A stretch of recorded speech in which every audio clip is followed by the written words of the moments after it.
Nous devons avoir un désir plus grand que nous-mêmes afin de faire ce qui doit être fait. Mais ce n'est pas la discipline, c'est le manque de désir qui nous égare de ce qui est juste. Donc rappelez-vous toujours que le désir est la racine, le fondement que vous devez rechercher en premier. Dieu nous a créés pour être des hommes complets. Et c'est ce que nous tâchons d'être dans ce voyage.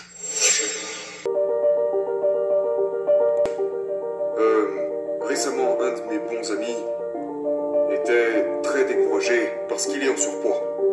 Et il ne semble pas pouvoir se tenir à un bon régime alimentaire ou à une bonne routine d'entraînement.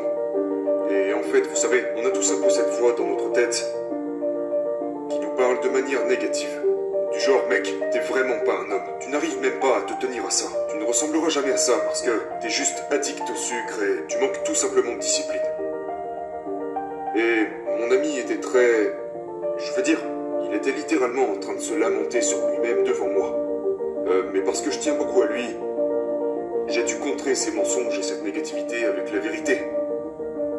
Et je lui ai dit, écoute mon frère, le manque de discipline n'est pas ton problème. Ton problème, c'est le manque de désir. Il s'est arrêté, m'a regardé et m'a dit, mec, je n'avais jamais vu les choses sous cet angle-là. J'ai dit, écoute mon ami, tu ne veux pas vraiment changer.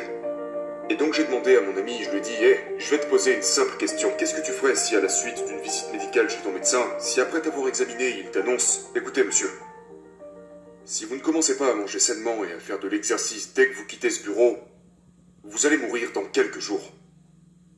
Mon ami m'a regardé et il m'a dit, mec, il n'y a aucun doute, je commencerai à m'entraîner et à manger sainement à la suite de cette visite. Ce n'est pas une question de discipline, c'est une question de désir. J'aime la façon dont Yahushua le dit. Il dit, si tu m'aimes, tu conserveras mes commandements. Dans quoi est enraciné l'amour? Le désir. Conserver quelque chose ou se tenir à quelque chose ou pratiquer quelque chose est enraciné dans quoi? La discipline. Donc rappelez-vous toujours que le désir est la racine, le fondement que vous devez rechercher en premier. Donc au lieu de vous condamner vous-même, prenez le temps d'identifier l'émotion qui vous empêche de vous prendre en charge. Et c'est ce que j'ai dû faire. J'ai eu beaucoup de traumatismes dans ma vie. Et prenons l'entraînement par exemple. J'avais un ami qu'on appelait Big D, une merveilleuse personne, un physique phénoménal, l'un des hommes les plus forts de la ville, mais qui est mort soudainement d'une crise cardiaque à l'âge de 41 ans. Cela avait complètement éteint mon désir de m'entraîner. Mais au début, je pensais juste que je venais de gagner en maturité. Et je commençais à me dire que l'haltérophilie était juste une vanité car dénuée de sens. Que cela ne nous aide pas vraiment de toute façon, que c'est juste le physique. Mais ce n'est pas la vérité. J'étais simplement blessé. Et j'avais mal parce que je voulais juste être avec mon ami. Et c'est là que j'ai réalisé que la motivation est éphémère. Nous devons avoir un désir plus grand que nous-mêmes afin de faire ce qui doit être fait. Mais ce n'est pas la discipline.